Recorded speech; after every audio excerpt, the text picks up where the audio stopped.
Hello, everyone. My name is John Mumm. I'm a water planner with Interstate Stream Commission of New Mexico. We're going to get this presentation started in a few minutes. We're going to let people jump on and we'll get going in a few minutes.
Hello, everyone. My name is John Mumm. I'm with the Interstate Stream Commission of New Mexico.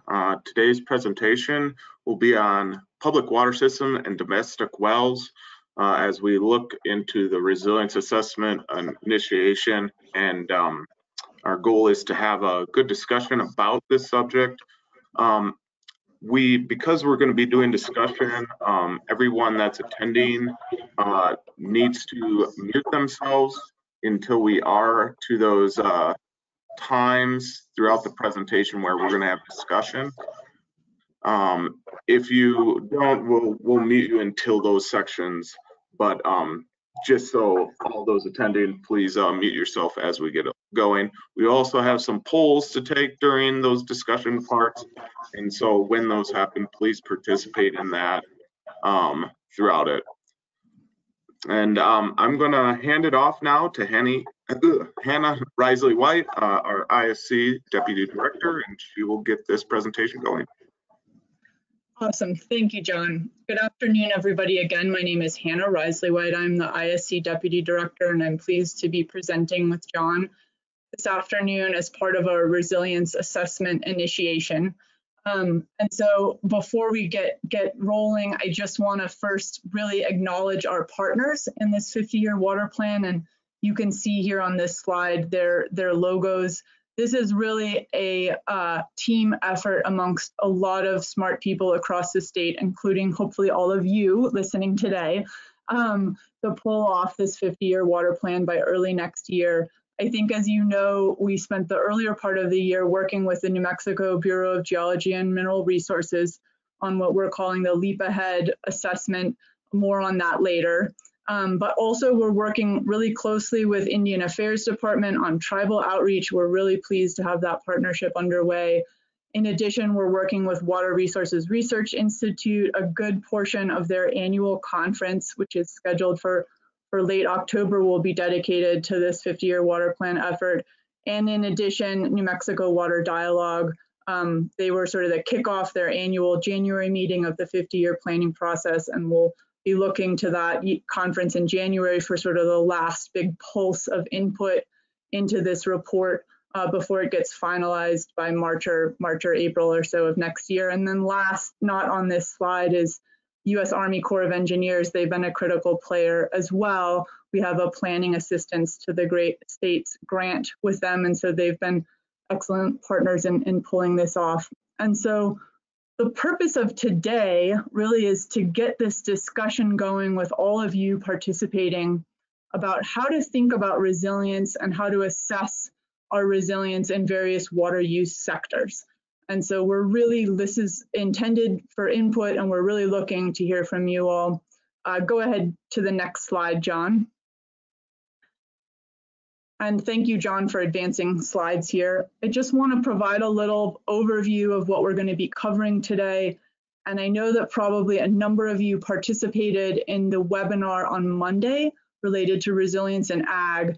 And so you'll find that that presentation and this one have some slides that are similar, and that will also be the case for the 3 presentations for other water use sectors scheduled for next week.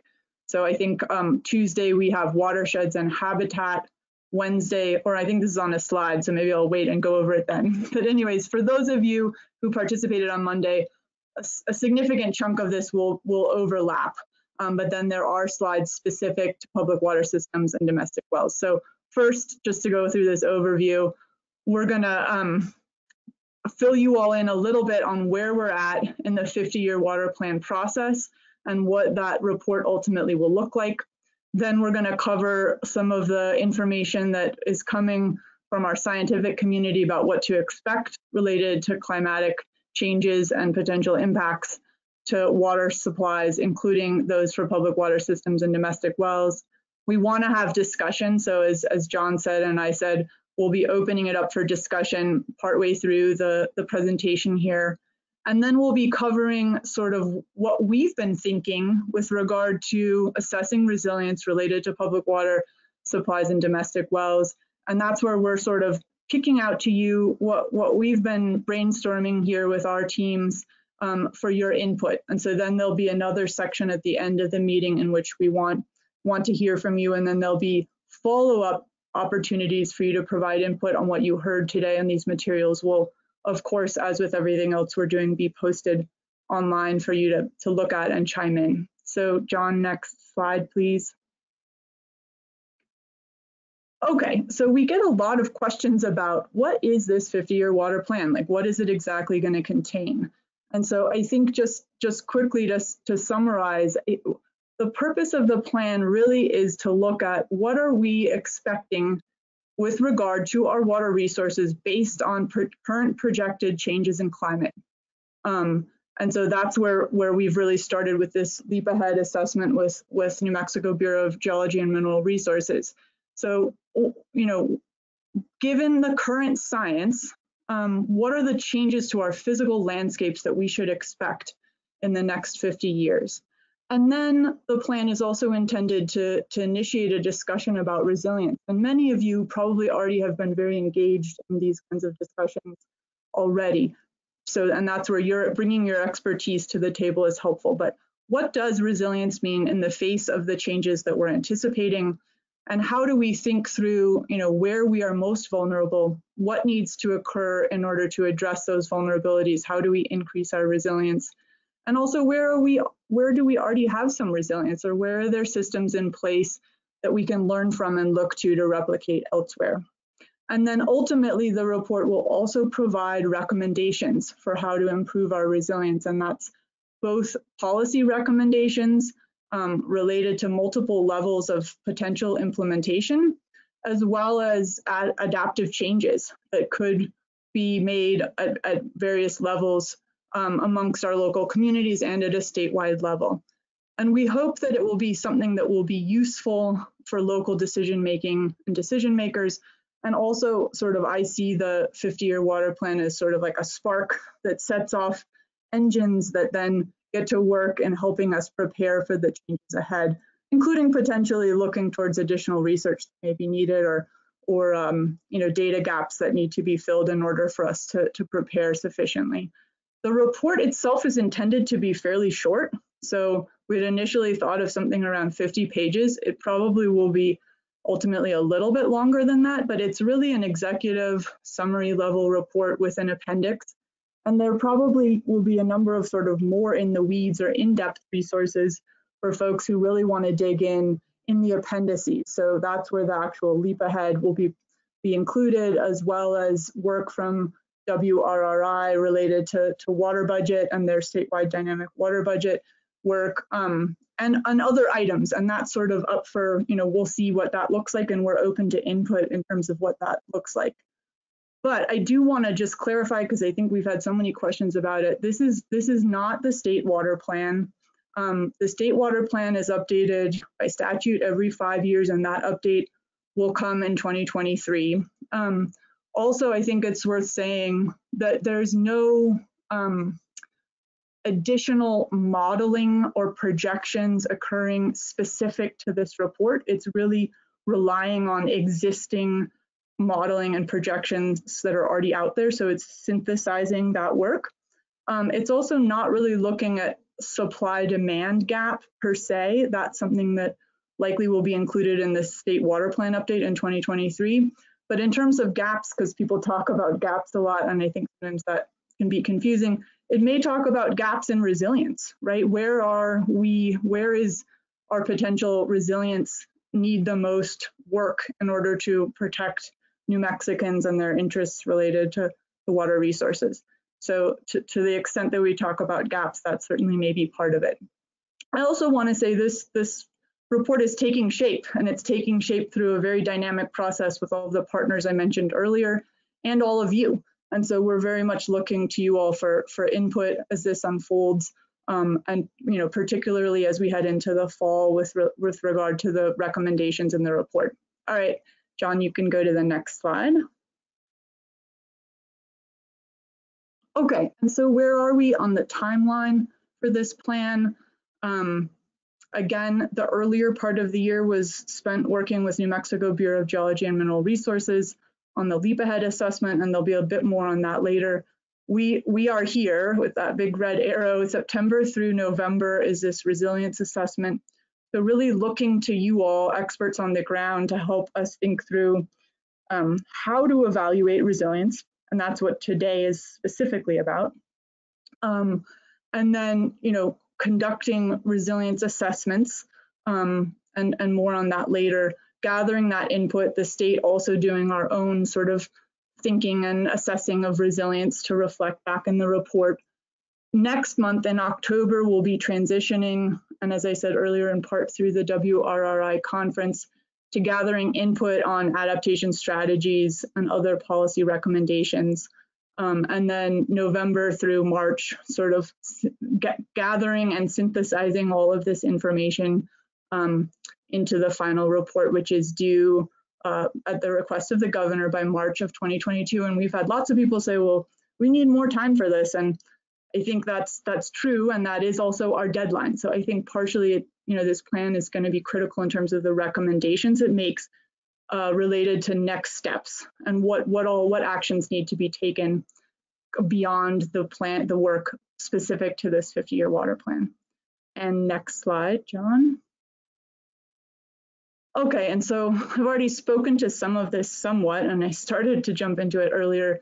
We have 5 webinars scheduled that have similar formats. So again, these slides are repetitive from the one on Monday, and that will be true next Tuesday, Wednesday, and Thursday at the webinars listed here. So watersheds and habitat on Tuesday, industrial, commercial, mining, and power on Wednesday, and recreation and quality of life on Thursday. And then in addition, I should say, we've done, and a lot of this is really just thanks to Amy Lewis, one of our contractors who's worked really hard and spent a lot of time thinking on this, digging in on water assessments for water use related to ag and public water systems specifically.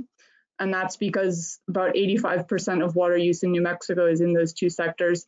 And so yesterday she had an in-depth webinar related to the assessments she's developed for ag, and then tomorrow there'll be one of those on public water systems. So for those of you who are here today and want to just dig into it a little bit more, we really encourage you to participate tomorrow.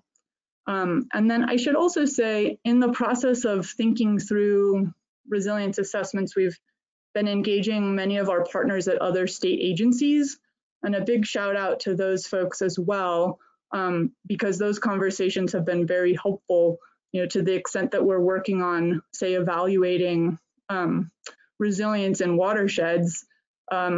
It's not exactly our wheelhouse, so the folks at MNERD at the forestry division there have been incredibly helpful, and others in thinking through those water use sectors that aren't sort of where we focus here at Office of the State Engineer, Interstate Stream Commission.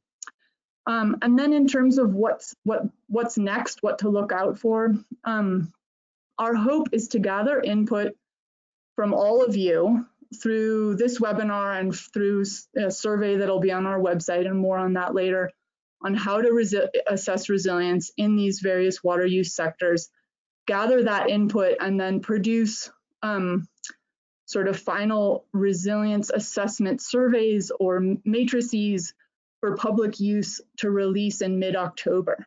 So this is where you all being here today is fantastic, and your input sooner rather than later will be helpful. We're hoping to get those out by the middle of October so that people can look at them, provide input through them to us for incorporation into this final report. And then, as I mentioned earlier, there's the New Mexico Water Resources Research Institute conference in late October. That's where we're pivoting really to collecting input on adaptation strategies and policy recommendations. We very much encourage you to participate then.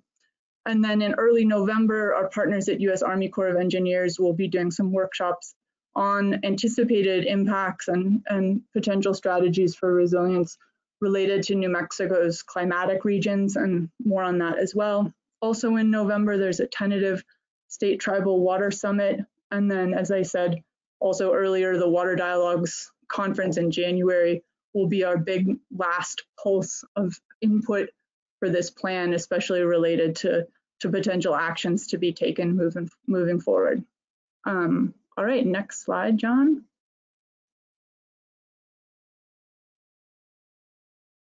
Okay, so I just mentioned climatic regions, and I think there's a number of ways that we can look at how to assess resilience. In these 5 webinars that are scheduled for this week and next week, we're talking about these various water use sectors. However, I just very much want to acknowledge that we're talking about water here. Water isn't confined to any specific sector, right? So there is a tremendous amount of overlap. What happens in these various sectors affects other sectors, and we recognize that, and we'll make sure that we acknowledge that in this report. But for the sake of ensuring that we are addressing all of the interests in the state, including natural systems related to water, we thought it would be helpful to delineate those 5 sections for discussion and for more investigation in the report itself. In addition, what came out of the Leap Ahead assessment is that different parts of the state, climatic regions in of the state are likely to respond fairly differently to the changes in climate that we're anticipating seeing. And so you'll see on this map here sort of 4 distinct climatic regions. And so also looking at what's expected in those and what that means in terms of how to prepare for resilience is important. And that will be, as I mentioned on the last slide, the topic of some workshops to be hosted by U.S. Corps of Army Engineers in early November. And then sort of the outcomes of these discussions hopefully will help inform us on how to develop strategies to achieve resilience related to the governor's goals, which are sustainability, equity, and stewardship. So in thinking about water, that's the direction that we've been given, is we really need to think through how to prepare appropriately with those goals in mind. And so they will be part of the thinking when we are developing and prioritizing recommendations related to next steps coming out of this report. Next slide, John.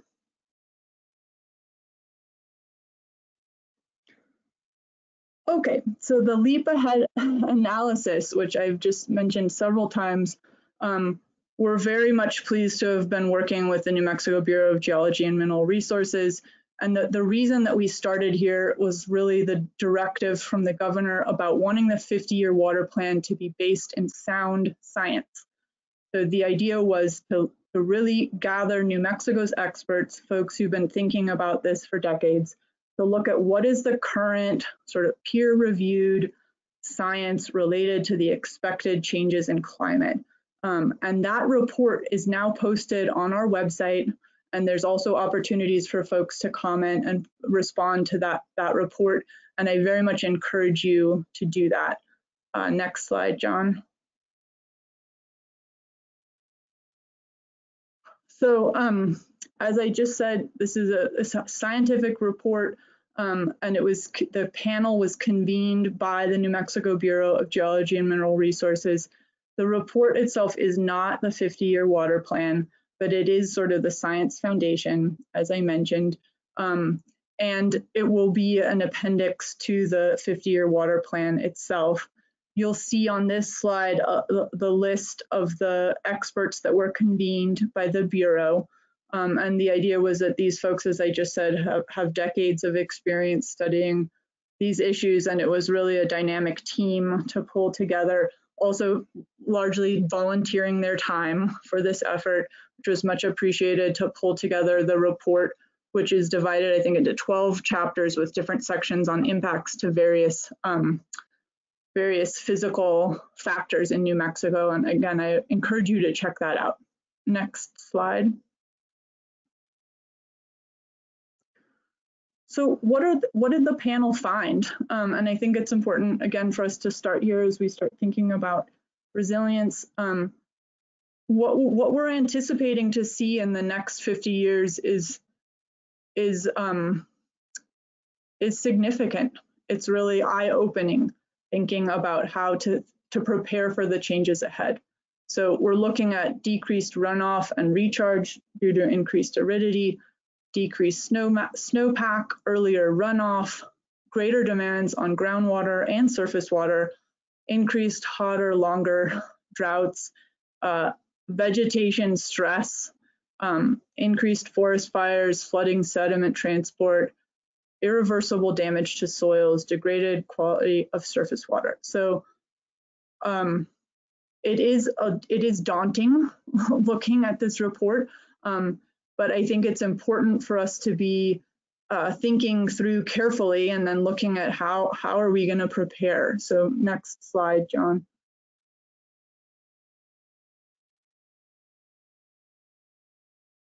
Okay, so what does it mean? And what do we mean by resilience, right? So, and there's a number of definitions of resilience out there. The definition that we've been working with is the ability to anticipate, prepare for, and adapt to changing conditions and withstand, respond to, and recover rapidly from disruptions. And so given the changes that I listed off on the last slide, how are we prepared? Where are we most vulnerable?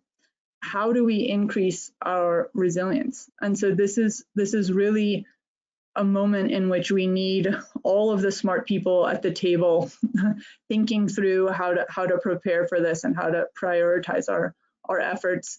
And so that's what we're trying to do here today, is engage all of you in thinking about that. And that's through this webinar and the online surveys, and I'll talk about that more as we wrap up later. Next slide, John. And I realize some folks might say, well, how do there's uncertainty. One of the things that's really hard with climate change and how to talk about it is that there is a lot of uncertainty. And of course, some people think, well, if it's not clear, why are we worried about it? But I think what's hopeful, in looking even just at this slide here, the plot that you're looking at is observed changes in temperature and precipitation since between 1931 and 2020. And so one of the things that you'll see here in particular is that temperature increasing over time. So this isn't something, we're already experiencing this. And I think even for those of us working and caring about water over the last year and coming through the drought that we've been in and continue to be in, it is a very much a reality. In terms of precipitation, there's variation there, but not in the same way that we see the change in temperature. But of course, increases in temperature ultimately mean increased ET and therefore less available water, but more on that later. So, it is fair to assume that we need to prepare for a future in which we have less water available in this state than what we have today. And how do we do that and think through ensuring New Mexico's continued economic development and that the needs of all New Mexicans are met is what we're trying to work on here. Next slide, John. So the next number of slides here are going to be figures or discussion from the Leap Ahead, and the official name of the Leap Ahead, that's our short name for it, is Climate Change in New Mexico over the next 50 years, Impacts on Water Resources. So just to start with this, as we were just talking about temperature, let's look at temperature. The plot, the map that you see here shows the projected change in temperature. And I should say, you know, this is based on RCP 8.5. That's that representative concentration pathway that has to do with expected carbon in our atmosphere. I won't get in too much into the weeds on this here, and some of you probably know more about it than I do, but you know, I think there's various climate projections, global climate projections out there based on various assumptions about our continued emission of greenhouse gases. That 8.5 pathway is considered the business as usual pathway. So unless there are dramatic changes to our behaviors that reduce, you know, carbon emissions, this is where we're headed. And so you'll see on this map, you know, significant increase in temperature across the state, but particularly in that northwest corner of the state. Next slide. So, you know, big changes are anticipated across the US. What's interesting about this map is you'll see this is the National Water Stress Index. Those areas that are blue are anticipated to have more water. So we're looking at increased flooding in much of the eastern United States, and then increased water stress for most of the West and particularly the Southwest. And when I look at this map, one of the things that strikes me is just how much of that dark brown is in New Mexico. And so again, what we have to prepare for, right? Next slide, John. All right, so this map shows potential evaporation increase in New Mexico. And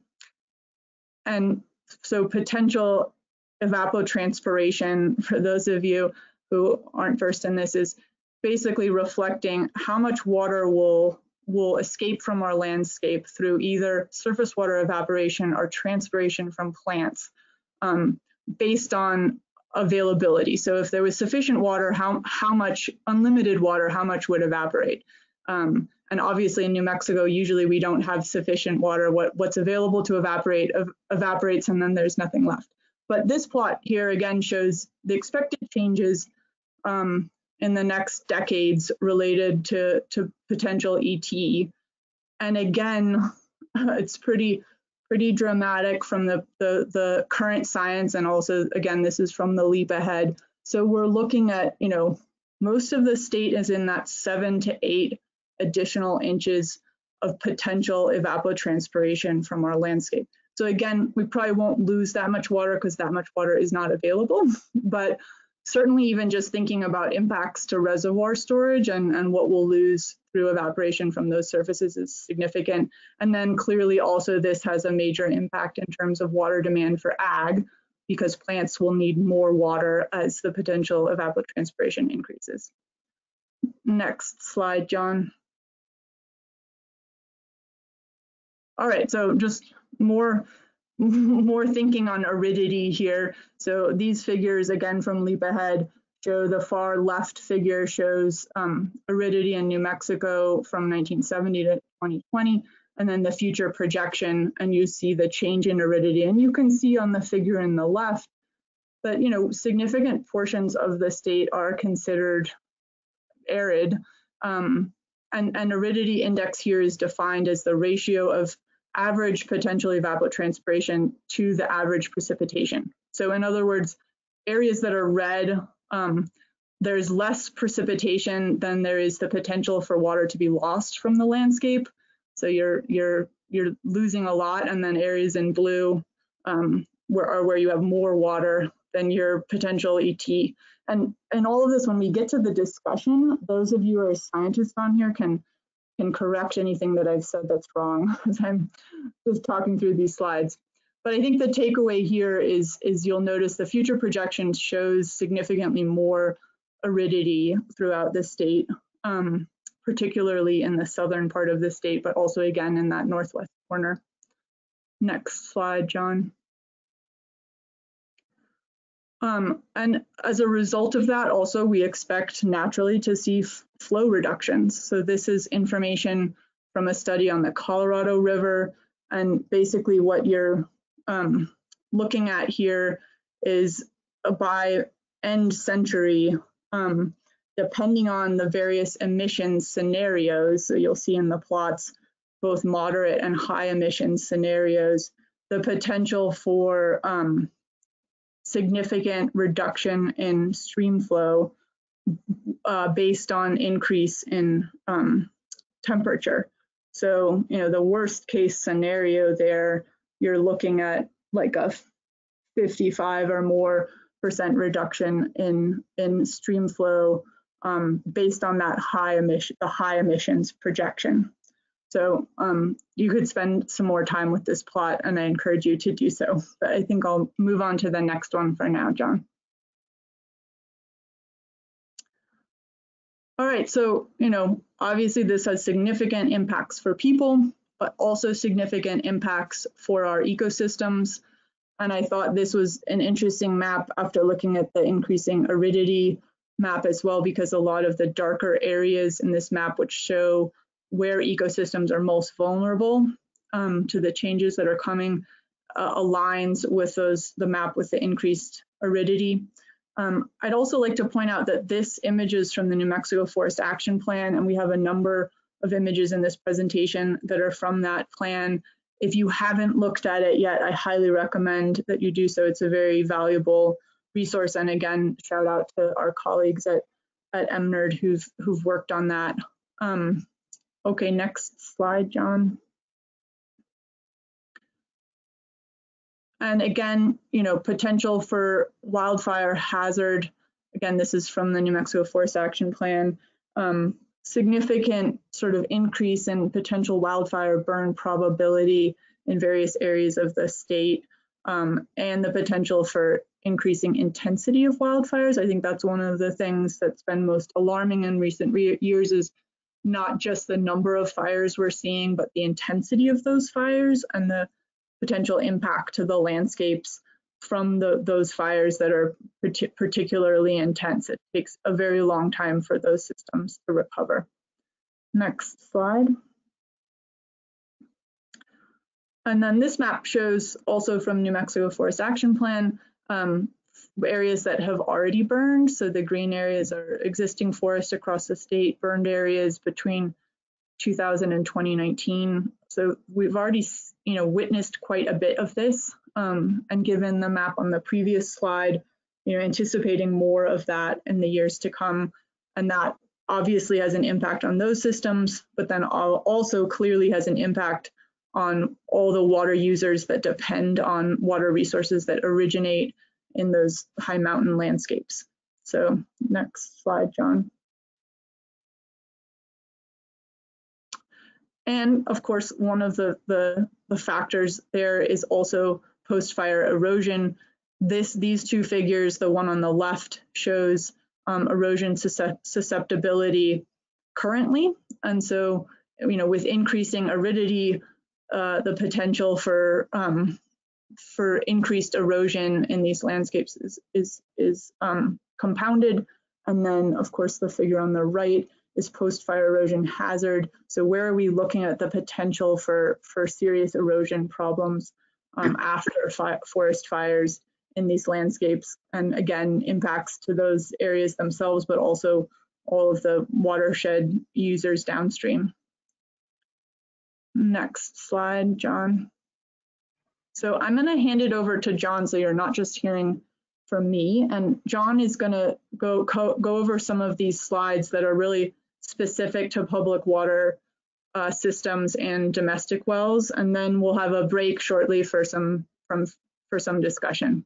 Go ahead, John. Oh, thanks, Hannah. I'm just hitting on some pieces that, again, from the leap ahead and focusing on these changes coming, a little more focused on specific ones that are going to really touch on public water systems. And one is causes of impairments to streams and rivers, especially water quality, with the impairments likely being affected by the warming climate change is the temperature, but you're going to get more issues with impairment with increase in nutrients and E. coli in those streams. And so it's something to look at.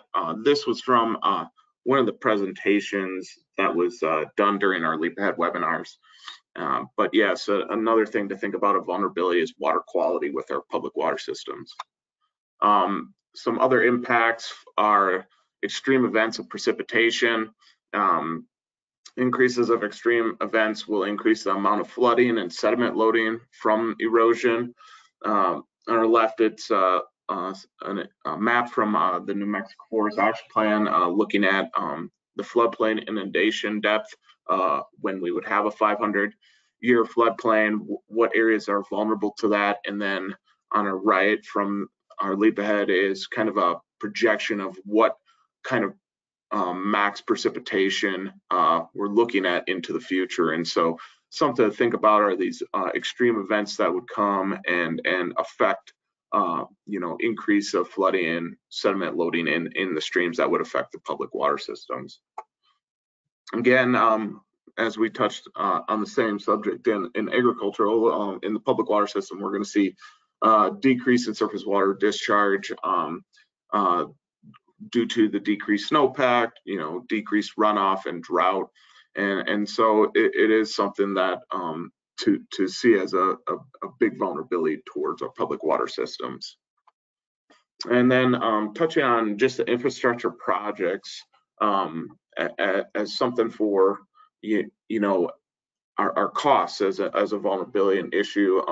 Again, infrastructure improvements for public water systems and wastewater was a large goal back in 2018 state water plan. This is an image from that, and again, costs have only increased since, and they'll continue to increase as we become more vulnerable to these increased floods, fires, erosion, and needs to be more efficient in these setups. So just a look at and to think about that as we talk about vulnerability on an equity level. And so now we're to our discussion part. I do have a poll. I'm going to launch it right now, and then it would be great if people participating again. We did have issues with, I do have where you can select multiple answers on this if you want. And so the first poll is about vulnerability. And so let me launch that. And I'll give you everyone some time to do that.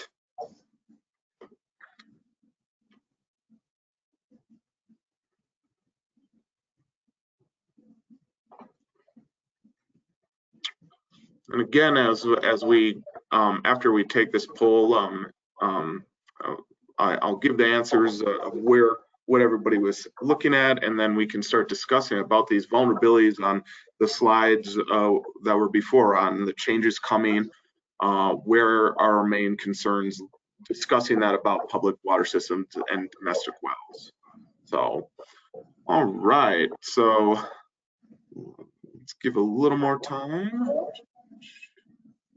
All right, so the poll came out where most are saying about 50% of participants today are saying it's extremely vulnerable to the changes coming.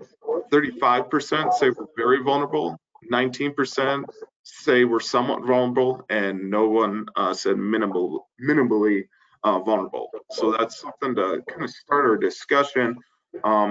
Is there anyone that wants to say anything or discuss anything about vulnerability to the changes coming towards to public water systems and domestic wells? And feel free if you can unmute yourself and start a discussion.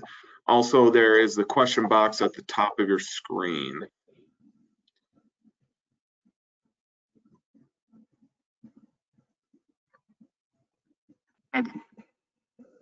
Hello? Hello, John. This is Aaron in Hey, Aaron. Farmington, New Mexico, Northwest Region Basin. Our region has the target on its back, and our water systems are solely surface water. We don't have any aquifers, so we feel like we're very vulnerable. We do have some storage projects. We have Navajo Reservoir, but the contracts are for ag and but it's not for our municipal supplies. So it's dire here. So we are very vulnerable, and just want to point out, that our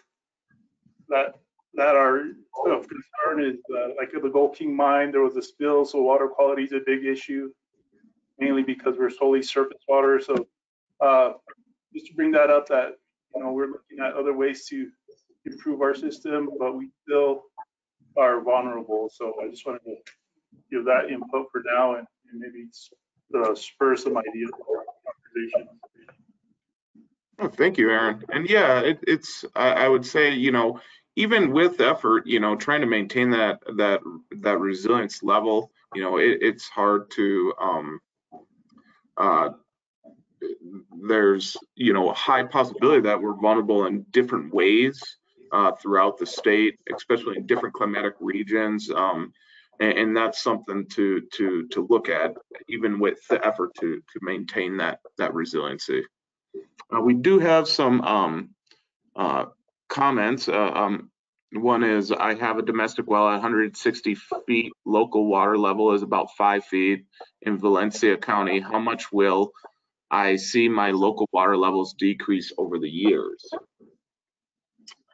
I believe that is something that, again, that is something that we want to look into. It's something that, knowing these decreases in groundwater is something that needs to be looked into.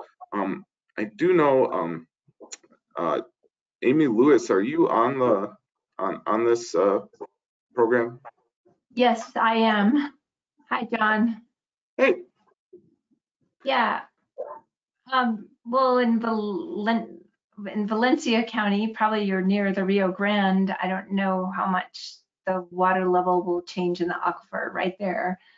But we really need, in fact, this is a recommendation in the Leap Ahead report, that we need a model of our aquifers and our surface water, groundwater interaction to really get a handle on this issue and answer questions like that. So I hope that addresses your question. Absolutely. Thanks, Amy. Yeah, I think that's a big piece, is not having a good projection piece on the water, those levels. And that's a really good, piece or recommendation that we have to think into, especially looking at resiliency of, looking forward, how do you, if you have a domestic well, knowing that level of groundwater and being prepared. So are there any other questions or discussion pieces? Comment on that, following up on Amy and the previous question, John Hall here. Domestic wells in general are subjective with increasing climate stress to contamination. It depends on how your domestic well is situated with wastewater type systems, septic tanks, that kind of thing. So we're going to have to really be careful from now on and today, and with the potential for fouling our own nest.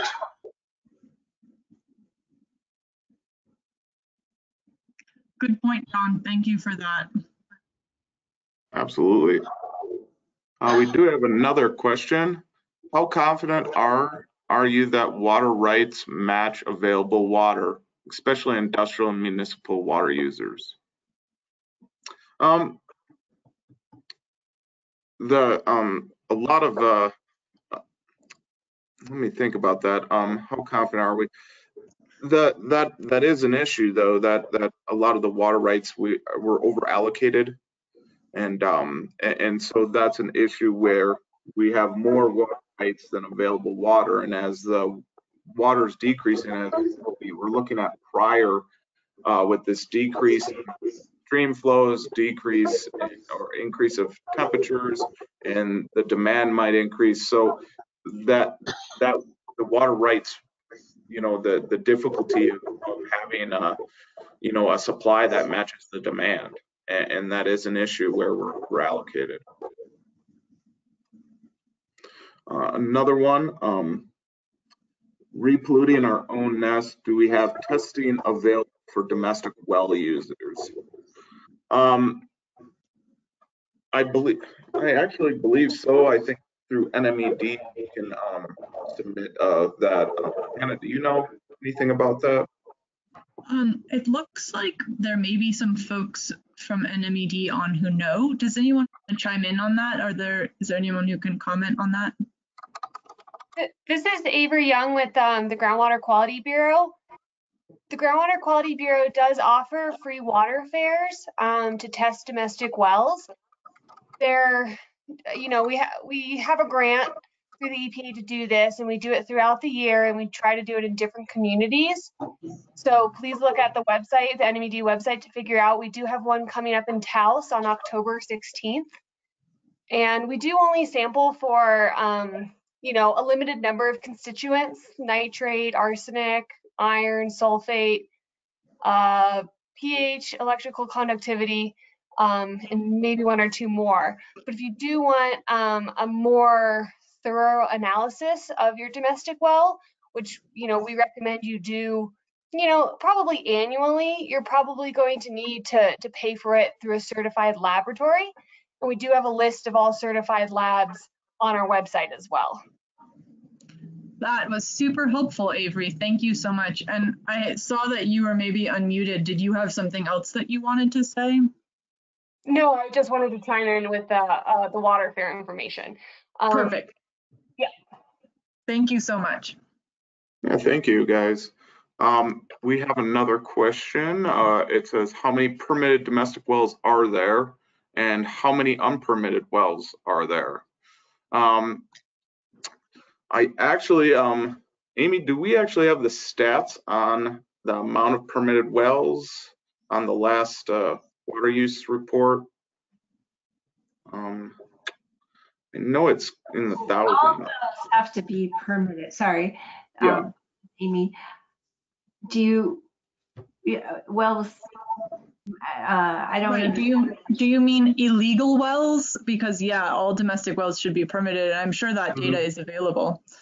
Yes. It should be available on the state engineer's website on the amount, but they're supposed to all be permitted. Yes. But unfortunately, I don't know that number off the top of my head, and I think it's probably a constantly changing number. The Office of the State Engineer does their water use by categories report every 5 years. So that would be the easiest quick place to look for that, but I'm sure it's changed significantly since then. I'm not sure that gets compiled regularly, but that's where maybe Amy knows. Oh, how many permitted domestic wells? Yeah, there's many thousands. I think there's 8,000 in Santa Fe County alone, and I have not actually calculated how many are statewide. Yeah, there's quite a bit of domestic wells, and they followed up with a question of what is the allowed withdrawal from a domestic well, 3 acre feet or 1 acre feet, and currently it's 1 acre foot unless it's a multiple house well, and there's proven reasoning such as it's not really domestic use. Then you have domestic use and another use in that well, and so, but currently that it's 1 acre foot per annum for a domestic well. Now, if that domestic well was pre-basin, that it would be a different amount, and so, but yes, that's the on the amounts. Do you know, John, if that's consistent across the state or if there's different areas that have different amounts as typically what's permitted for domestic wells? I actually, that's on water rate, a lot of it's based on the basin. Right. So it looks like there's also, besides the question box, and there's more questions coming in there. I see Myron Armijo, our tribal liaison, has his hand up. Myron, do you want to jump in here? Yes, thank you, Hannah. I appreciate it. And John, thank you so much. I had a question for Amy. I thought I heard her say that she was proposing that we needed an entire model for the state of New Mexico. Is that correct, Amy? Hi, Myron. That is what is recommended in the LEAP report, and I happen to agree with it. Yes. Oh, okay. So then my question then would be, how do we, or who pays for this? Would this be going to the legislature for funds to do something like this? I think that would be right. There may be other funding opportunities if the state wanted to pursue them, but I don't know for sure, but yeah, needs to be made a priority. So. Okay. And I think thank you, Amy. Myron, yeah, Myron, sure. And thank you, Myron, for that, because I think, and this has been discussed a little bit in the preparation for the WRRI conference and thinking about gathering input on adaptation strategies is, you know, how feasible, you know, the recommendations that we pull together likely will require significant resources to implement and or policy changes or et cetera. So, you know, how feasible are those? And so thinking through, you know, in the recommendations, not just pie in the sky, what would be great, but also where do we get the biggest bang for our buck if we have limited resources to tackle these problems? So something for you all to be thinking about, and we're looking forward to continuing to engage you all through the coming months as we work on adaptation strategies and other recommendations. I comment again, for 20 years before I had my own consulting firm, and I worked in as a volunteer for Indian Health Service, and for previous to that for All Indian Pueblo Council. But and as a consultant, I worked in Santa Fe and the valley above Espanola and there are, the problem is not only, you can't throw money at these things, you have to have competent, well-trained people to throw at these. And then you have to respect the sovereignty of the various pueblos and tribes and realize that they have people are very, very concerned about their well. Maybe their great grandfather drilled the darn thing, and so these are part of their lives. And the Old Testament is full of stories of people fighting over their wells. So we have to be real, and do we, the money is not the problem, is do we have the available people who can do this and then do it with respect to the community that they're dealing with. Thanks, John. That's right, John. Thanks. There is another question, one that says, ought there be metering of domestic wells? And yes, there, especially any new domestic wells are required to have metering. Again, matter on the basin. Some of the old ones, it's a catch up for the OSC to take care of that. There's a comment here. The Utton Transboundary Center published that in October 2012, there were approximately 160,000 domestic wells in the state. Thanks, Avery, for that information. That was great. And then one final comment, the Lower Rio Grande Water Master's annual report only gives a guesstimate of the withdrawal by domestic wells. Note that these wells are neither inspected nor metered. And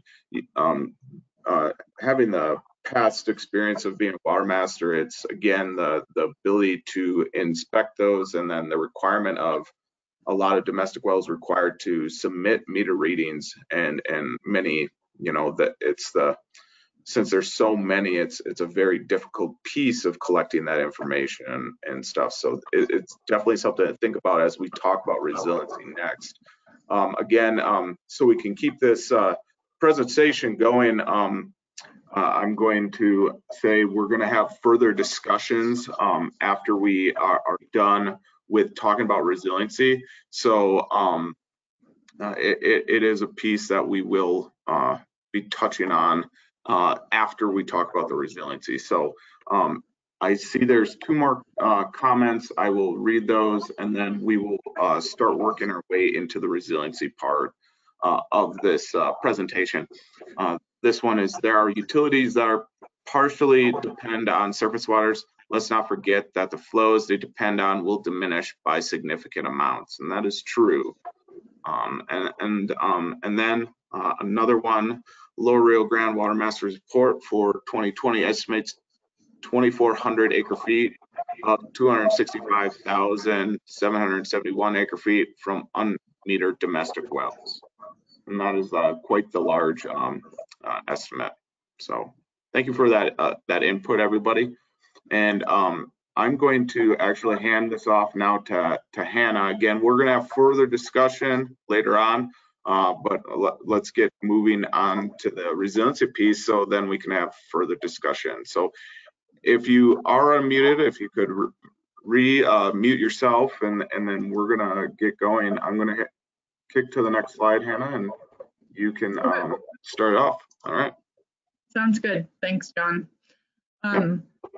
So I think one of the things we wanted to talk about is existing resilience in New Mexico. And I think, you know, New Mexicans have long thrived even with long-term drought. And there's lots of examples of how to navigate that we can look to both in our tribal and Pueblo communities and in our Sakias who practice shortage sharing and have for decades or centuries. So I think, you know, in beginning the discussion about resilience, we wanted to start with something positive, which was to look at where are we resilient right now, or where are there efforts already underway which are very positive and will contribute to our resilience, and that maybe we can all support further. And then also where there's sort of historical examples of where that's occurred successfully, and what do we need to do to learn from those examples and replicate them elsewhere.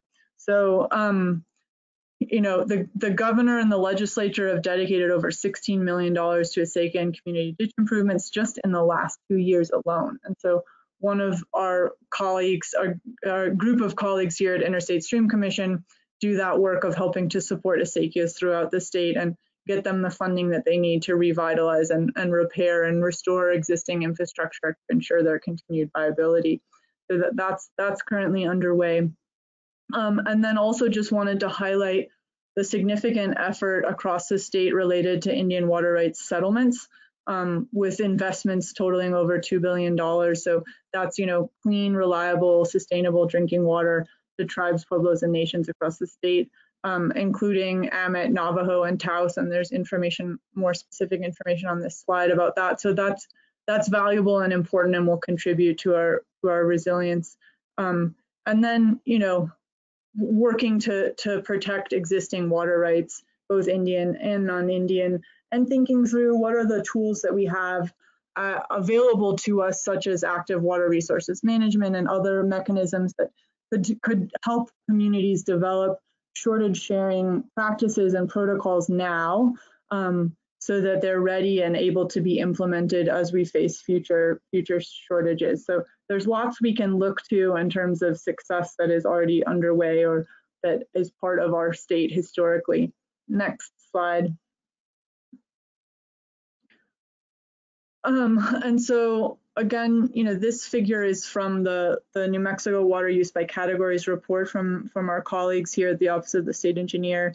And it looks at where is, this, but based on the sectors that are tracked here, what are the slices of the pie? And as you can see, the largest use of water around the state is agriculture, followed by public water systems, which is therefore the second largest sector at 9%. And again, I mentioned this earlier, we had really focused our attention on agriculture and public water systems because together they make up 85% of water use across the state. But you'll see in this figure other sectors reflected as well. Next slide, John. And then, I think there's lots of areas that we can talk through in terms of how to improve our resilience. And that includes, and John's going to get more into the specific thinking that we've done and that Amy's worked on significantly over the last few months related to public water supplies in particular, but important to think about is water supply diversity. And Aaron Chavez brought this up at the beginning of the discussion. If you're solely reliant on surface water, that's a vulnerability, right? If you have some diverse sources of supply, that helps out. Sufficient water availability. So, are you on a stream system that has, significant flow in it, or how much water is stored? How thick is your aquifer that you're using if you're using groundwater? Of course, sufficient infrastructure capacity is important. So, how many wells you have, what storage capacity, and John's going to talk on this more as we jump in here. Watershed health, and this was raised in some of the earlier slides. If we're looking at increased potential for forest fire, also rangeland conditions affect our water supplies. And then demand management ability, as I was just mentioning earlier, are there shortage sharing agreements in place? Are you part of an irrigation district that's able to help manage that? Do you have drought management plans or conservation plans? All of those things support resilience. And so I'm going to hand this back over to John, and he's going to go into a little bit more detail on the thinking related to public water systems specifically, and then again, we'll have more discussion at the end. All right, thanks, Anna. So the first piece that I'll touch on is water supply diversity. Again, looking at a utility or wells, the systems that have more than one source of water are more resilient to these changes. You have the ability to adapt to issues, especially if you're only on a surface water system, you're more vulnerable to drought. If you're only on a groundwater system, you're vulnerable to the declining water levels. And so with both of those, surface water and groundwater, a system that can use, that has both is much more resilient. A system that can, use renewable supplies and when available and let the water levels in wells recover will allow to use those when they need to use them in drought periods. And so it's having that ability to adapt. And so when we're talking about that in our criteria, this is one that we looked at on supply diversity.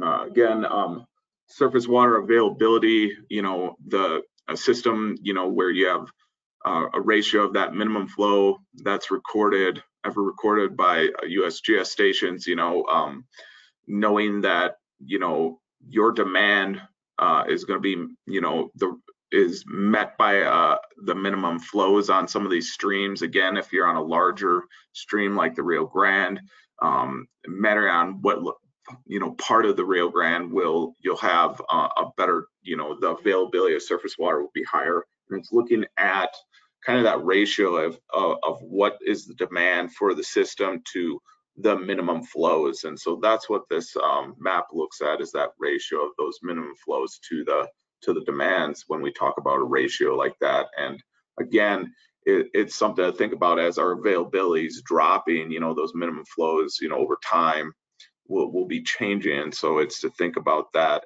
if you're on a surface water system. And then as we look into the groundwater, again, groundwater availability, being on a stream connected aquifer are more resilient than ones that are not. A lot of the aquifers that are not connected to the streams are on the mining of that groundwater basin is going to be much more of a high issue, and then that groundwater level of where it's at is going to cause issues with that. And so when we're looking at this on a resiliency level, it is to kind of look at how, if you're in a location or your system's in an area where you're on that connected aquifer that is more resilient, and it's to think at that piece of, if you're in a location and seeing that vulnerability from this, how would you deal with that issue? Again, sufficient infrastructure capacity. So, having a sufficient number of wells, if you're on a, public water system utility, having a sufficient capacity to store treated water, and then even the sufficient capacity to store raw water in reservoirs upstream or in other locations. And so it is something to look at as we look at infrastructure for capacity, the capacity to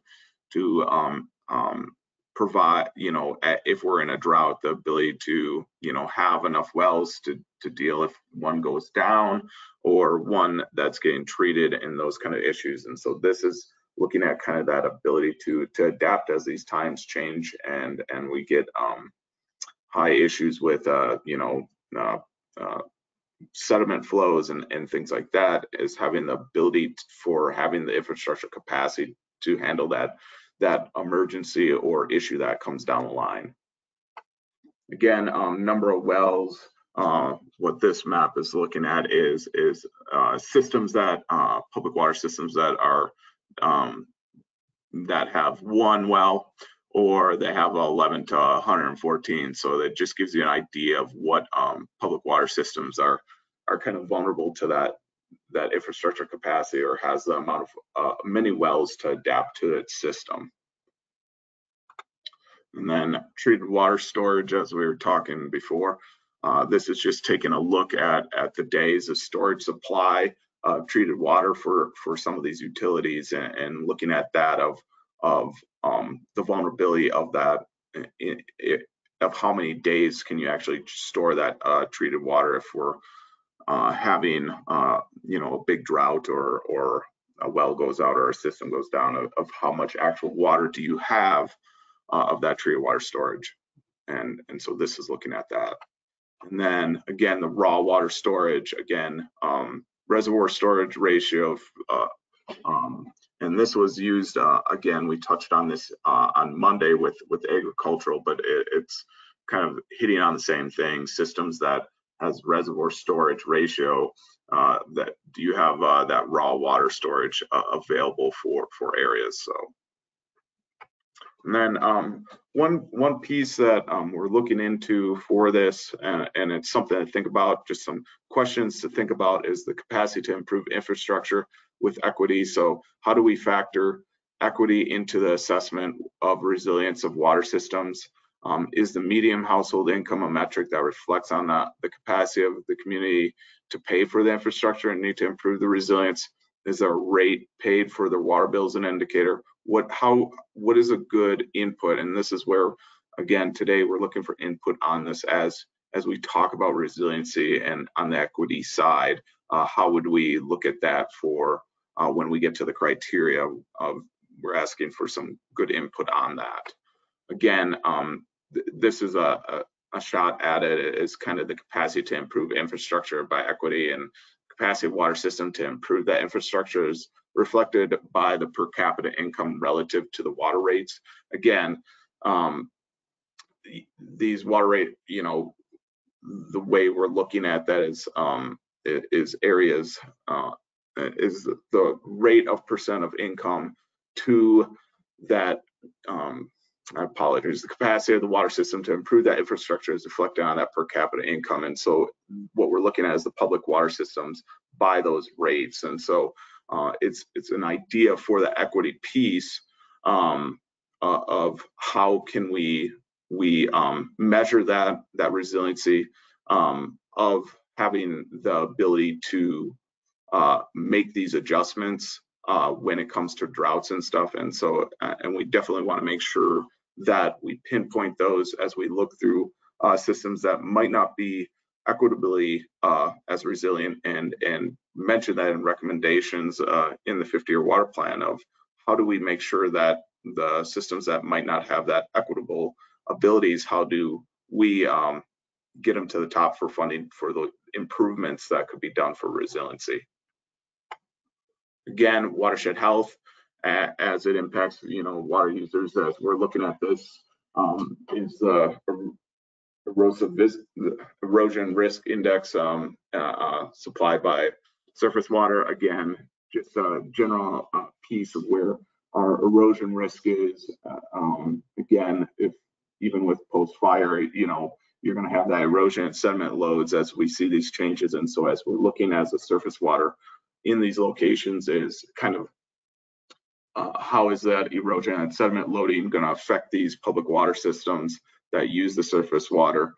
How can they adjust for that, for those issues? And again, and then demand management, again, enforceable conservation plans, demand responsive systems, the ability to implement those conservation plans and drought response for these systems is something that, you know, will make a system more or less resilient.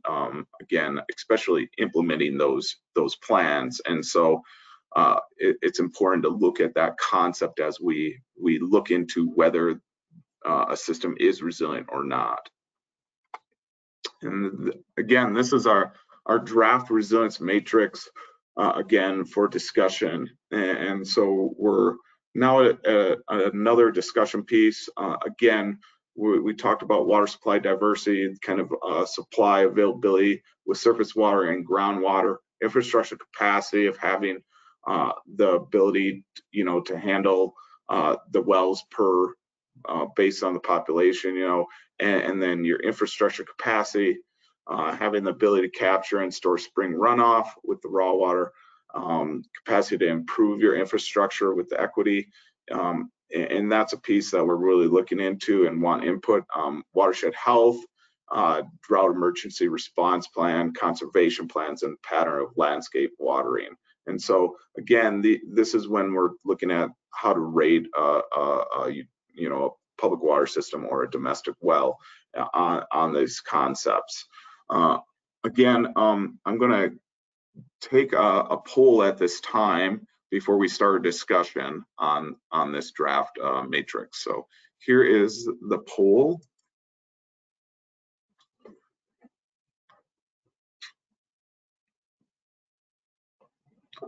The poll should be launched.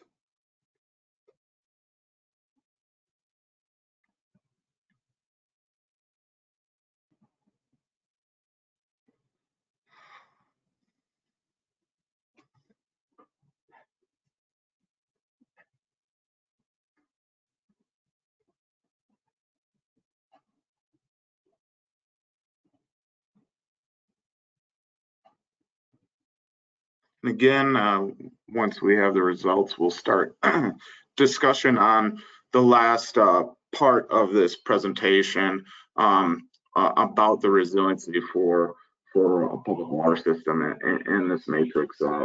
We're looking for your input. So let's see. All right. So the results are, the question was, how well do you think this matrix captures necessary considerations related to the resilience of public water systems?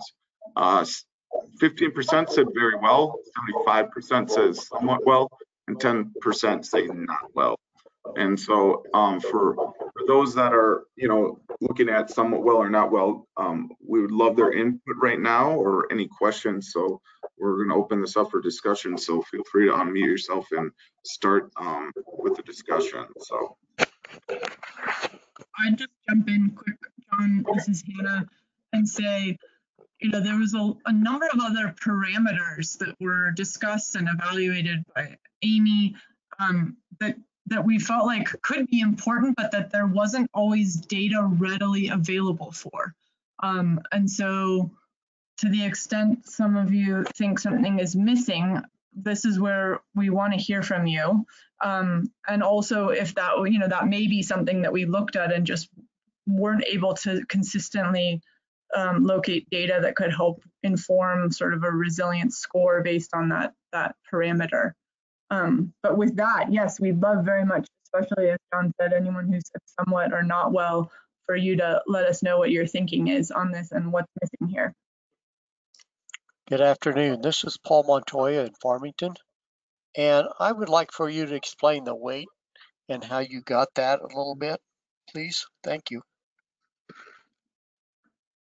Wonderful. Amy, do you mind working on that? And also, I should say, one of the things in the survey on our website that we're going to point you to shortly is input on the weighting specifically. So, but Amy, could you comment on that?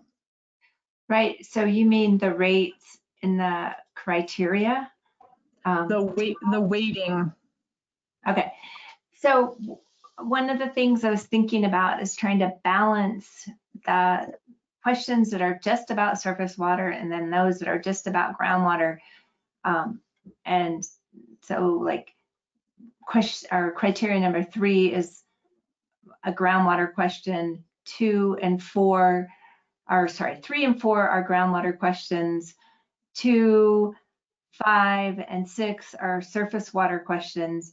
And so I wanted to keep the balance there between surface water and groundwater. And number 1 is a surface water. Well, no, that's a balance for both. So that was one of the pieces, but this is wide open for discussion if you think if they should be weighted differently. One piece that came into the ranking was how good the data is. And I'm constantly working on this and rethinking it. So I hope that answers your question. Please weigh in. Please weigh in on the weights. Yeah, and I would also add to that, we're really just right here kicking out to you all something that's very much in draft form. Ultimately, we think something like this is quite helpful, but based on the input we receive, it may turn into not something as complex as this matrix, but just a sort of simple set of questions for people to ask themselves. We're not sure quite what the resilience assessment that we're going to release in mid-October will look like. And so that's where this is all discussion at this point with you all. Yes, and I do have some questions we can for the discussion piece, but I do see somebody has their hand raised. Before that, Avery, do you want to speak?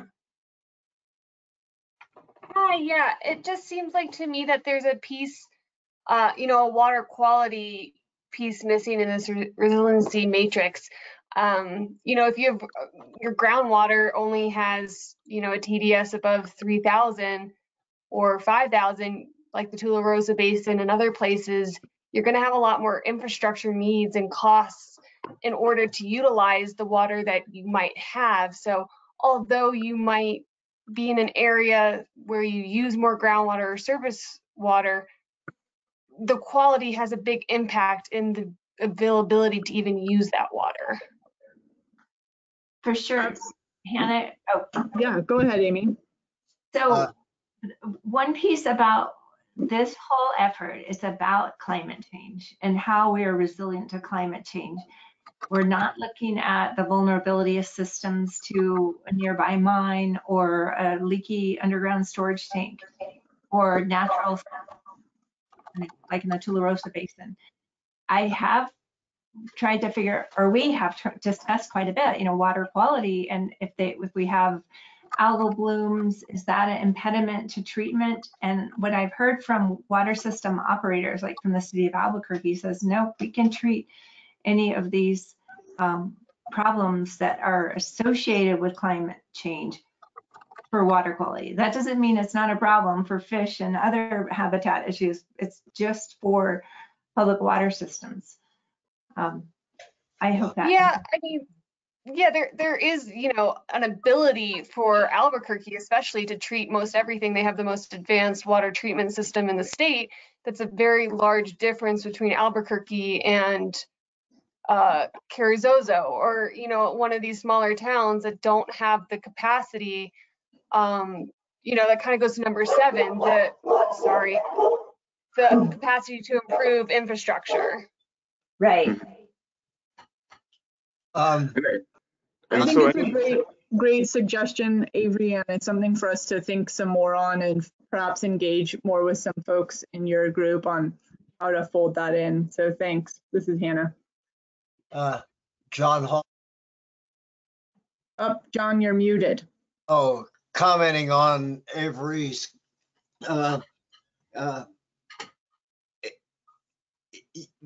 this quality thing is really important. In 1969, John Clark, former head of the Civil Engineering Department of the NMSU and second director of the New Mexico Water Institute, pointed out in that case, just for the Mesilla Basin, but he says, for every drop, glass full, mouthful, whatever, of fresh water we use in New Mexico, that's going to be replaced by something less of poor quality.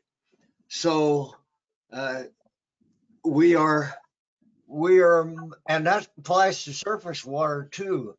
Every bit of water with our climate scenario as a given, we are every bit of recharge that we put into an aquifer is going to be of lesser quality than what's we're taking out.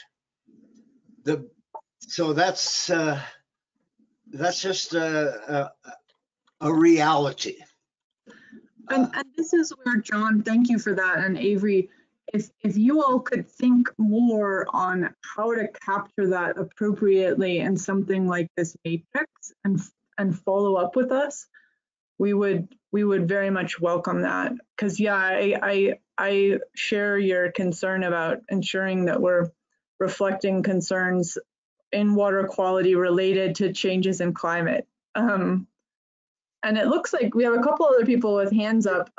Patrick Hannah. McCarthy. Yeah, sorry. John, go ahead.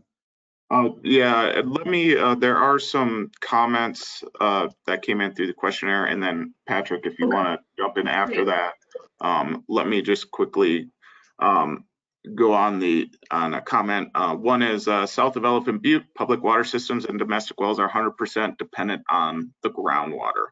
And then there is a question, ability to improve well performance by further drilling is costs, negative costs, aquifer thickness, and quality of deeper water. Where do these fit into this matrix? And I believe, or maybe Amy wants to answer that, but capacity to improve infrastructure relates very much to that question from Bob Wesley. And I would agree. all And maybe right.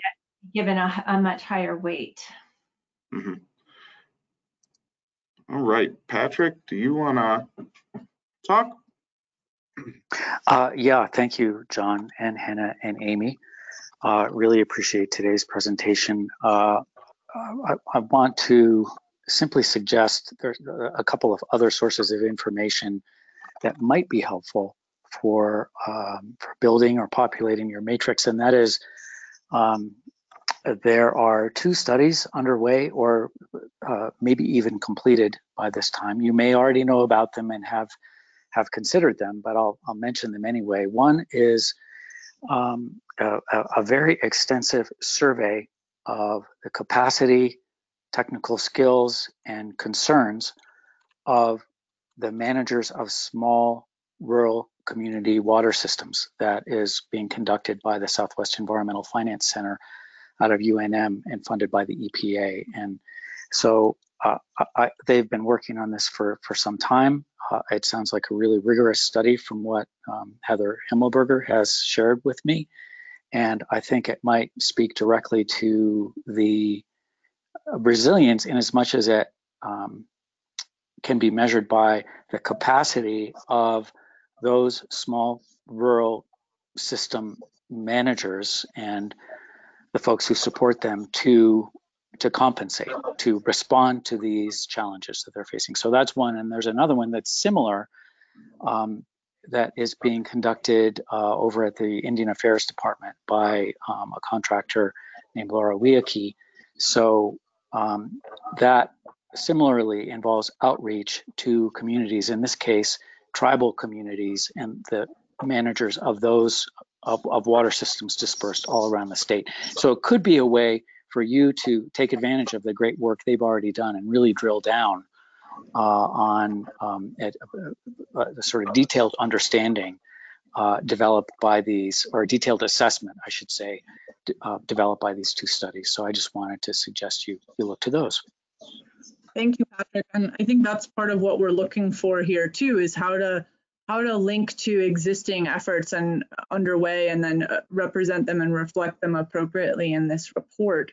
And I think Amy may have been in touch with Heather Himmelberger. I'll let her comment on that, but I can say that Lori Wiecki is IAD's, Indian Affairs Department's point person for us on this project, and I am meeting with her weekly.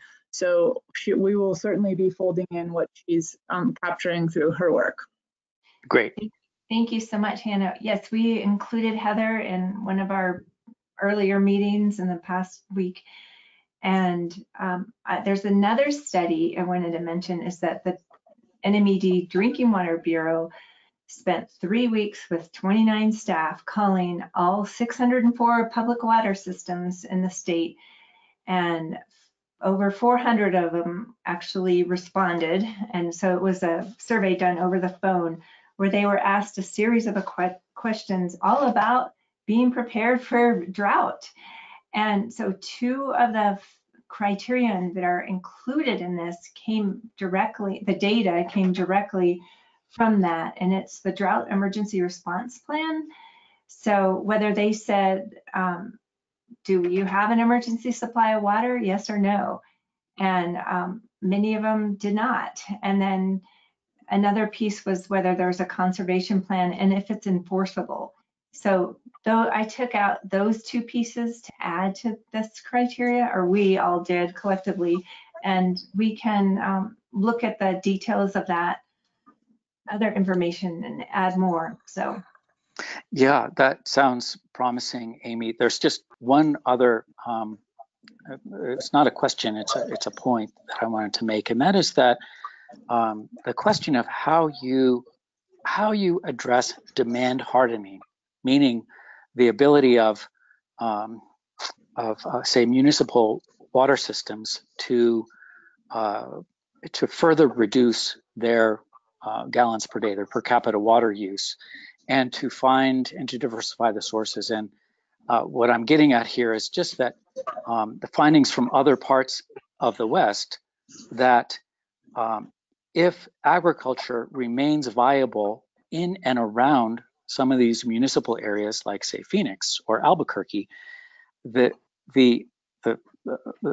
demand is a little bit softer. In other words, there's a buffer available for water supply in the form of agricultural water use, temporary agricultural water use reductions. It offers some flexibility to those municipal water users in terms of, say, dry year supply contracts, or any number of other sort of creative mechanisms that will allow for the sort of temporary transfer of water rights and water supply among different uses. I know it's controversial, but still it does offer a path forward for resilience. for sure. And this keeps evolving. Originally, we did have the sharing agreements as part of the water demand, but it seemed like that was more of a tool that's used by irrigation districts rather than public water systems. And it seems like that we need more flexibility for public water systems to have water banking, you know, where farms could temporarily release or could lease water back to the city during a drought period where they don't have enough to actually farm that season. There could they could make a little bit of money by leasing that particular year. So maybe that needs to be added back into this. Right, right. It's about having those agreements, if not in place, then at least having been discussed and sort of socialized before the big crunch, you know, the water supply demand, the gap you know, increases to a point of crisis. So, Absolutely. yep. Hey, Amy and Patrick, this is Rolf. I just wanted to weigh in for a second on this piece. Because I think about it from a perspective of assessing resilience. You know, if a public water supply system has such agreements in place, that would go to different levels of resiliency, right? But it's also and potentially more so part of adaptation strategies. And I just wanted to put that out there because it's I think it goes in two places. I'm not sure exactly how it goes in here. Maybe it's a question piece, but I think from the resilience assessment, if we have the right question that way, we can also put that in place for the future discussion over adaptation strategies.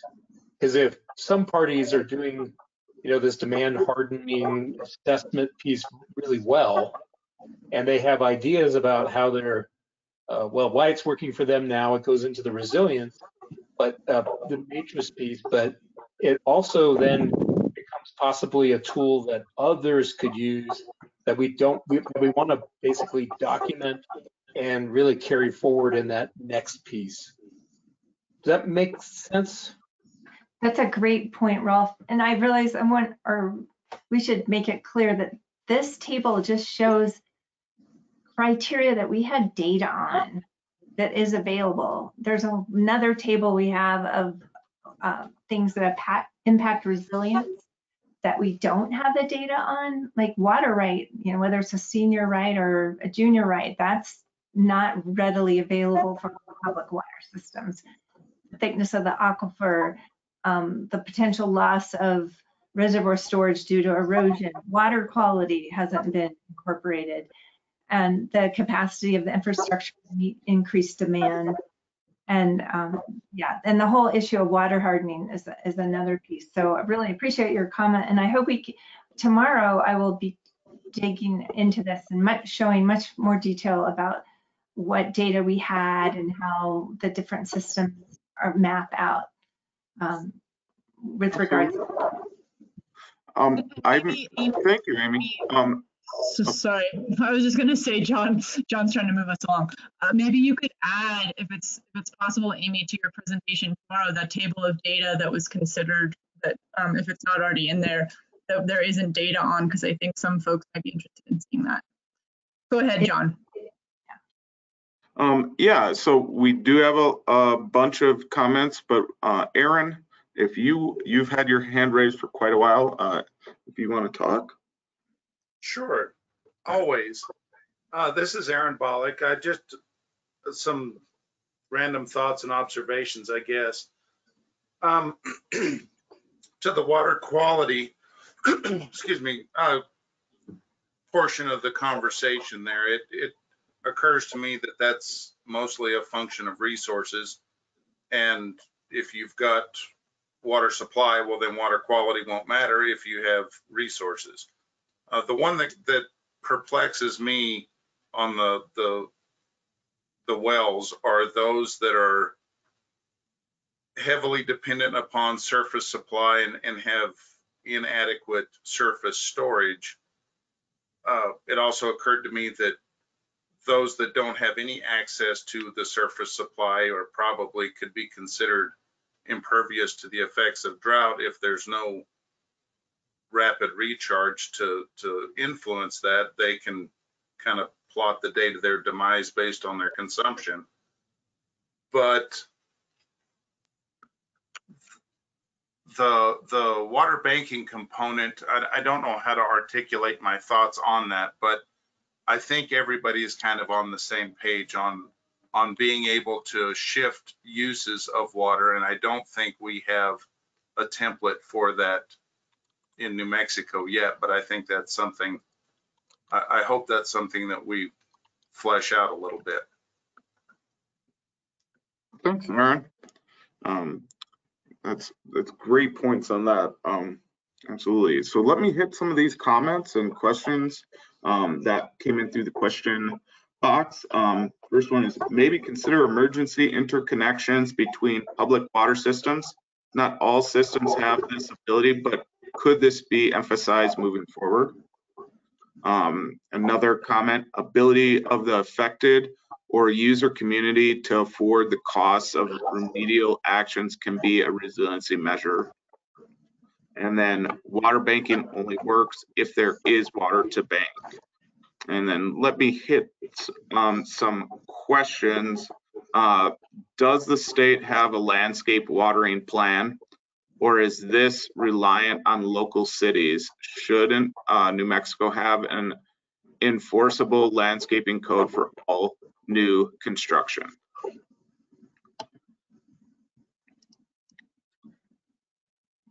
Hannah, do you want to address that at all? I don't. So, I mean, it's my understanding, and probably others here are more knowledgeable than I, but that is something that currently is handled on the local or municipal level. And, you know, various parts of the state do that better or worse than others. So maybe there's something to be learned from, you know, how that's been implemented at the local level as to whether or not there should be some sort of enforceable statewide code relating to landscaping. I'm not sure how I feel about that. I'd welcome others to chime in on that. Amy, on that usage, where did the pattern of landscape watering information come from? Oh, that comes, yeah, let me think about it. Okay, it comes from the 2015 water use report. Okay. Yeah, that they, for all 604 systems, again, I'll talk about that more tomorrow, about the thinking behind that. And then conservation plans, there's so many aspects to them, including restrictions on outdoor watering and landscaping. And so that detail about turf watering would be part of a community conservation plan. And John, Amy, I'd just like to weigh in, I think, back to the question that has to do with, you know, kind of different types of requirement pieces. I kind of think about, you know, where that could go into the matrix, or if it fits into the kind of the adaptation strategy piece or the recommendation piece down the road, right? Because here we're looking at reaching out to people and seeking to assess resilience. And if we had a question in there that related to those types of activities, you know, almost to a certain extent, maybe a yes or no, that might help with the resilience piece. The next piece would be, you know, if there's a problem, perhaps, you know, having different types of requirements at whatever level is necessary over water use, outdoor and others, is a way of adapting to the change. And then, you know, given outcomes from there, maybe there's a recommendation. I'm trying to figure out if that type of information fits into this framework, the next one, or the next two, or all three. I don't have an answer to that. I appreciate it, because it goes to this idea for public water supply systems. You know, what type of requirements do the public water supply systems have in place or otherwise are in place that relate to kind of demand management? It's a bad word for if you do Colorado River work and other stuff, but just trying to think about how that piece might fit here. Thanks, Ralph. Let me hit on a few more comments and questions. Here's a comment, including a question related to water quality threats to supply can provide insight on management and mitigation strategies. Increasing TDS to groundwater or impacts of fire flows on surface water supplies are real threats to resilience. Thanks for that input. And then here's another comment. Aaron, I appreciate your comment about the need for a template for flexible water use agreements. I would love to see the ISC develop such a template based on successful examples in New Mexico and elsewhere. And then this is a question. The ISC is currently paying irrigators to follow their land, yes or no?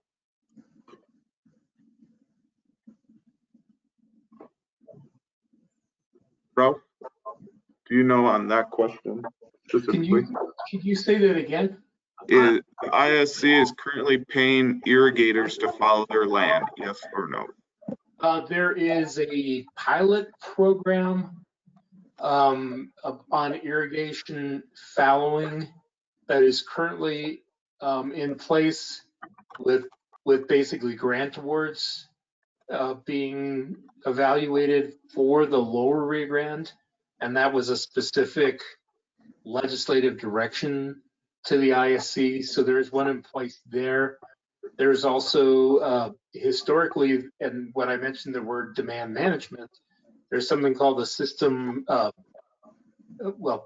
pilot system conservation program. Like it's actually SCPP, I'm not saying it right, that looked at various levels of fallowing in the upper basin on the Colorado, and farmers were compensated in that process. But are you thinking in here that that's a resilience piece for a matrix? Would be a question I would have. If so, I was thinking that's the kind of thing that might go under the idea of well, that piece would go to the agricultural sector part of it, but it potentially could go also here if you have these tied in relationships, you know, short-term leasing and so on under a drought emergency response plan. Mm-hmm. Yeah. Thanks, Ralph. Well, we have made it through quite the discussion. We're going to move forward and then we'll have some final discussions before we call it the end. So I'm going to let Hannah take the wheel for the last few slides of the presentation. And really thank you for all the questions and input. Again, as you'll see, there is a survey up, and we really want any suggestions, especially when people are touching on water quality and stuff. How would we put that into this matrix? Thanks, John. Yeah, I want to just really thank everyone for your participation today, and these discussions have been very fruitful. I think we've got some good input to think through and figure out how to incorporate. So I guess this is webinar discussions as next. I think that was the discussion that we just had, kind of, given that we're close to running out of our time here. But I think what I really want to highlight for you all is that we have a survey now. This presentation will be posted on our website along with a survey asking specific questions about what was presented here, specifically about sort of how to assess resilience for public water systems and domestic wells. And we really encourage you all to, we'll capture everything we heard today, but then also, spend some time thinking about this, look back through the presentation, sort of mull it over. I know it's a lot to take in, and then provide input to us on that online survey. I have to highlight though that survey will just be open for 10 days. So it's open through October 2nd. And that's so that we can get that input and then finalize these proposed resilient assessments to put out for public use by mid-October. We recognize that that's a tight time frame, but we're really glad that you're here and hope that you will participate in that survey. Next slide, John. And so this is sort of the discussion we got. I think the matrix, it was actually really good that we had our discussion with that matrix up because we were able to reflect on it. But these were the kind of questions that we were looking for in the discussion. And I think that we had this discussion. So I want to thank everyone for chiming in there. And again, encourage you all to think more about it and provide input to us through the survey that's on the website. Next slide, John. And so here is the link. There's you can't click on this on the screen here, but I think you can on this. Okay, so you can click. Well, let me explain. So this will, when we put up we'll have the PDF up on our website. So if you access that, the hyperlink will work there too. Again, we do have it on the main page of the 50-year water plan website also. It's just in case you access it in different ways. And so. Right. Thank you, John. I just didn't think people could click on their screen right now, but you can if you type in the web address here or click on the PDF that will be posted on the website, and it should be pretty easy to find. I also should say that you know, there will be surveys for each of these other presentations that we give over the next week as well, specific to those draft assessments for those other sectors. So when we encourage you to participate in all of those. Next slide. And then I don't know, were you wanting, sorry, John, maybe I'm getting out of order here. Were you wanting to have some more final discussion before we wrapped up? I think this is our last slide, right? Yep, this is the last slide again. Just touch on again, jump onto the 50-year water plan website. There's further information. Again, the LEAP head is available for review and comment and question. Again, you can always, the link to go and review that document is on our website, and so is the public input comment page. If you have questions on the resiliency assessment process and what we're doing now, again, we have the surveys, but you can always comment to the 50-year water plan also. Again, if you haven't been getting emails with newsletters from us, shoot an email then, and we will add you onto the email list. And then I have one final poll, and then we'll have a little bit of discussion, and then we'll call it the end of the presentation. So I'm launching the poll, and jump on there and participate on this.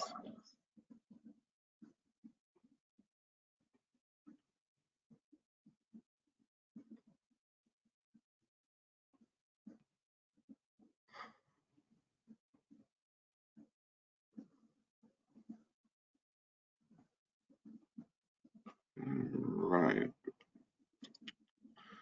Give it a little more time.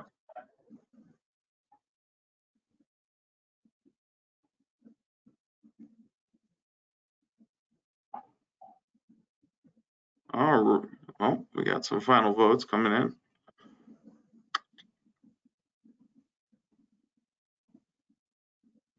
All right. So the question was, are you currently participating in any initiatives to increase or maintain resilience in your community? And 59% said yes, and 41% said no. So kind of just a discussion on that is you know, thinking about what we talked about, talking about the kind of on that piece, and what we've discussed today is looking into the vulnerabilities and kind of at how would we assess those again with the matrix, and then looking to that, how would you look at those where and today we're talking about public water systems have a vulnerability that could focus on possible initiatives to make that system more resilient. And so are there any last discussion pieces for this? I guess I would just say, this is Hannah, on the poll, you know, for those of you that are not participating in those kinds of discussions in your community, you know, we certainly encourage you to. For those of you that are, and 59% of you who responded said that you are, we're very much interested in hearing what you're working on as we transition to adaptation strategy and sort of other recommendation discussion. What are the things that are underway? And I thought back to this even with Aaron Chavez's comments at the beginning of the discussion, given the vulnerabilities, what all are you guys working on? Where do you see that you have the most sort of viable path forward in terms of increasing your resilience? And we're looking forward to those discussions later this year and over the winter as we collect that input for this report. Absolutely. And then I don't know if others have any last comments here before we wrap up. I have a question. What is the population you just surveyed? Was it 100 people, 1,000 people? What? So we are down to 32 people now that took that. Okay, that in itself is quite concerning or disconcerting.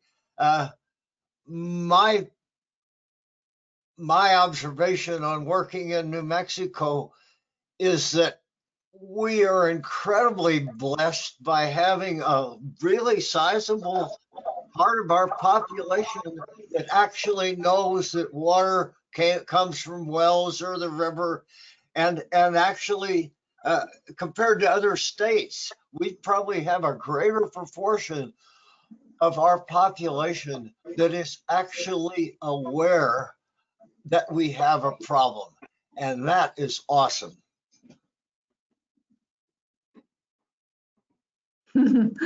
Yeah. Thank you for Thank the you, input. John. Yeah.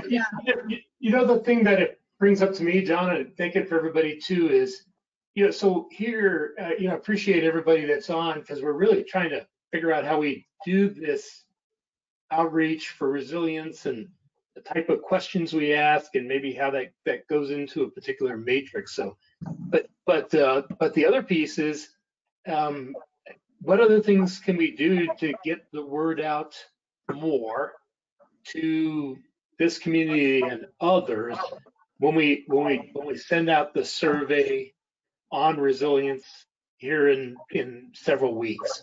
You know, we only have a few minutes on that, but I was, you know, I was just kind of thinking about the total number of people we do, and we have sent out, you know, very significant kind of email notices of this and put it on our website, have had lots of support from other agencies with some social media. But there's a bigger community that we need to do outreach to. So any thoughts and suggestions on that, much appreciated.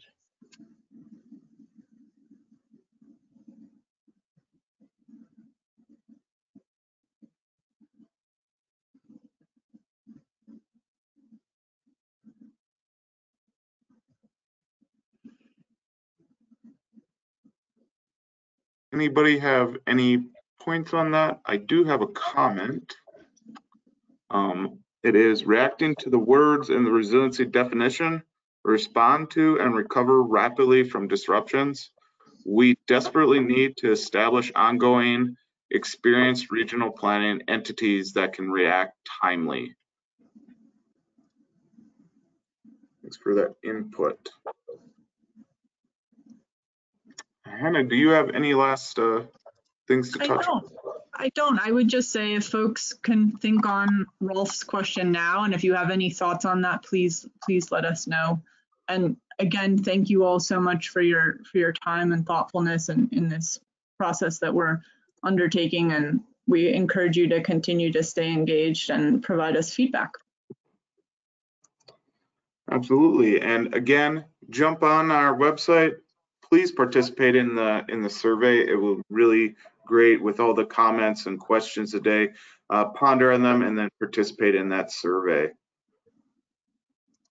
If there aren't any other questions or comments, we will be back tomorrow at 3 p.m. Amy Lewis will be giving an in-depth presentation on water systems and domestic wells, and she will be going over this information kind of over the categories and parameters. So please come to that tomorrow, and I look forward to seeing everybody at that time.